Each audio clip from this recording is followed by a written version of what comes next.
very holistic, and then at the same time, yung makita ko na, yung bang, it's not just only refreshing, but at the same time, mamomotivate ka talaga.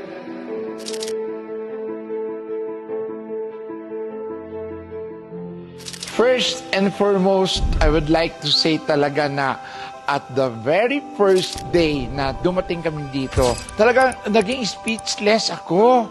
Because I just want to find out what is Avail de Villa is all about. Now, the reason why I am here, because I want to become a witness. I want to see something with my two eyes.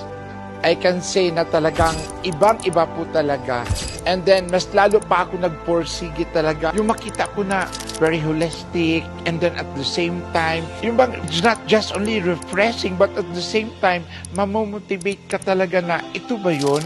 Very much excited to share our fellow and existing fighters na, please, don't hesitate to come and then invite all your baby lions. Kailangan ma-experience din nila ang Avail de Villa. Kasi bakit? Dito lamang makikita mo talaga kung you will feel something. You will feel the true love of our founder.